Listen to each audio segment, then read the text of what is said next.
తిరుమల లడ్డూ తయారీలో కల్తీ నెయ్యి సరఫరా ఆరోపణలు ఎదుర్కొంటున్న తమిళనాడుకు చెందిన ఏఆర్ డైరీ స్పందించింది. నాణ్యత పరీక్షల తర్వాతే నెయ్యి సరఫరా చేసినట్లు ఏఆర్ డైరీ ఎండీ వెల్లడించారు. సరఫరా చేసిన నెయ్యిలో ఎలాంటి నాణ్యతా లోపం లేదని తెలిపారు. తమ డైరీ నుంచి జూలై, జూన్ నెలల్లో నెయ్యి సరఫరా చేశామని, ఇప్పుడు టీటీడీకి నెయ్యి సరఫరా చేయడం లేదని ఏఆర్ డైరీ యాజమాన్యం తెలిపింది.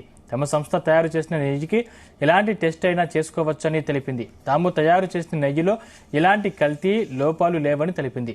వీటికి సంబంధించి ఆధారాలు కూడా ఉన్నాయని వెల్లడించింది. కల్తీ నెయ్యి సరఫరాపై టీటీడీ వివరణ కోరిందని తెలిపింది.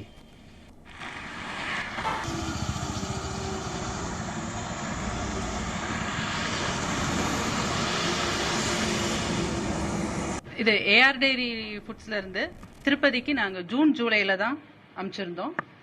அதுல அனுப்புனதுக்கு அப்புறம் இப்ப நம்மளது எங்கேயுமே நெய் வந்து நம்ம அனுப்புறது கிடையாது. டைரியில இருந்து அவங்க தேவஸ்தானத்துக்கு நம்ம நெய் போறது கிடையாது. இன்னொன்னு, நெய் தயாரிப்புல கடந்த 25 வருஷமா இருக்கிறதுல எங்களுக்கு எங்களோட தரத்துல இந்த மாதிரி குறைபாடுகள் வந்ததே கிடையாது. தர ரீதியா எந்த ஒரு குறைபாடும் எங்களுக்கு வந்தது கிடையாது. நாங்களும் எதிர்கொண்டது கிடையாது. இதான் முதல் தடவை. ஸோ இதில் வாய்ப்புகள் இருக்கா இல்லையான்றதுமே வந்து நாங்கள் வந்து பார்க்கணும்.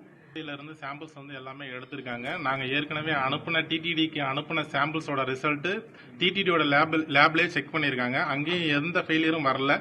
அதே மாதிரி இந்த ஜூன் ஜூலைல ஃபெயிலியர் ஆச்சுன்னு சொல்லி ஒரு ரூமர் கிரியேட் ஆச்சு. அப்போ வந்து எஃப்எஸ்எஸ்ஐல இருந்து இங்கே வந்து சாம்பிள்ஸ் கலெக்ட் பண்ணாங்க. அப்புறம்